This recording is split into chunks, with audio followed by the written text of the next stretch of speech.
नमस्कार दोस्तों, गंगा दशहरा विशेष podcast series के दूसरे भाग में आप सभी का स्वागत है।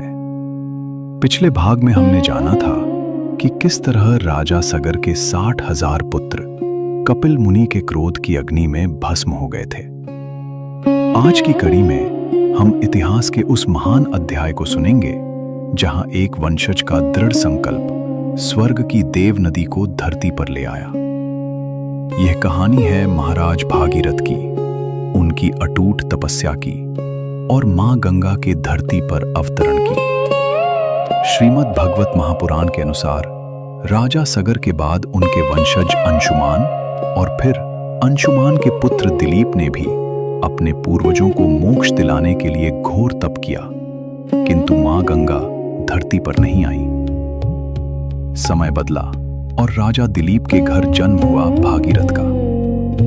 नारद पुराण के अनुसार राजा भागीरथ न केवल एक अत्यंत विद्वान और धर्मपरायण राजा थे, बल्कि वे भगवान विष्णु के परम भक्त और अतिथियों के सत्कार में सदैव तत्पर रहने वाले थे। उनकी ख्याति एक परम ज्ञानी के रूप में चारों ओर फैली हुई थी। उनकी इसी धर्मनिष्ठा को देखकर एक बार स्वयं धर्मराज उनसे मिलने आए। दोनों के बीच धर्म पर एक लंबी और गहरी चर्चा हुई, जिससे धर्मराज अत्यंत प्रसन्न हुए। जाते जाते धर्मराज ने भागीरथ को एक अत्यंत महत्वपूर्ण बात याद दिलाई। उन्होंने कहा कि उनके 60,000 पूर्वज अपने कर्मों और कपिल मुनि के शाप के कारण आज भी नरक की यातना भोग रहे हैं। साथ ही उन्होंने कपिल मुनि की उस पुरानी भविष्यवाणी का भी स्मरण कराया कि इस वंश में केवल भागीरथ की घोर तपस्या ही मां गंगा को धरती पर ला सकती है। यह राजपाट की जिम्मेदारी अपने मंत्रियों को सौंपी और तपस्या के लिए हिमालय पर्वत की ओर प्रस्थान कर गए। हिमालय पहुंचकर वे सबसे पहले तेजस्वी मुनि भृगु के आश्रम गए और उनसे मार्गदर्शन प्राप्त किया। इसके बाद शुरू हुई एक ऐसी तपस्या जिसने तीनों लोकों को हिलाकर रख दिया। राजा भागीरथ ने पूरे 60,000 वर्षों तक अपनी श्वास रोककर जगत के आधार भगवान विष्णु की अत्यंत कठिन आराधना की। उनकी इस भयंकर तपस्या के कारण उनकी नासिका से एक अत्यंत तेजस्वी अग्नि प्रकट हुई। उस अग्नि के तेज से समस्त लोकों के प्राणी त्रस्त होने लगे। घबराए हुए सभी देवता अपनी रक्षा के लिए क्षीर सागर में निवास करने वाले भगवान विष्णु की शरण में पहुंचे और इस संकट से मुक्ति की प्रार्थना करने लगे। तब भगवान विष्णु ने देवताओं को राजा भागीरथ के उच्च चरित्र और उनके पवित्र संकल्प के बारे में बताकर आश्वस्त किया और स्वयं उस स्थान पर प्रकट हुए जहां भागीरथ तप कर रहे थे। साक्षात अपने आराध्य भगवान विष्णु को सामने देखकर भागीरथ भाव विह्वल हो गए और उनके चरणों में गिर पड़े। उन्होंने अश्रुपूर्ण नेत्रों से भगवान की स्तुति की। प्रसन्न होकर नारायण ने उनसे वरदान मांगने को कहा। भागीरथ ने हाथ जोड़कर प्रार्थना की, हे प्रभु, मेरे पूर्वजों को नरक से मुक्ति दिलाने के लिए मां गंगा को धरती पर भेजने की कृपा करें। भक्तवत्सल भगवान विष्णु ने कहा, तुम्हारी यह मनोकामना अवश्य पूर्ण होगी, किंतु इसके लिए तुम्हें भगवान शिव की आराधना करनी होगी, क्योंकि शिव और मुझ में कोई भेद नहीं है, हम एक ही हैं। इतना कहकर भगवान विष्णु अंतर्ध्यान हो गए। भागीरथ कुछ क्षणों के लिए असमंजस में पड़ गए कि यह सत्य था या कोई स्वप्न।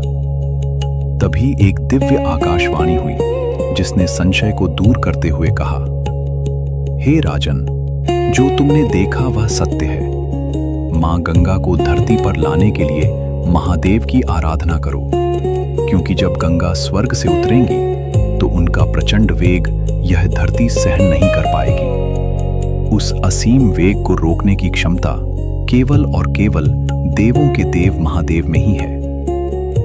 आकाशवाणी के निर्देशानुसार भागीरथ ने अब भगवान शंकर को प्रसन्न करने के लिए अपनी अगली तपस्या प्रारंभ की।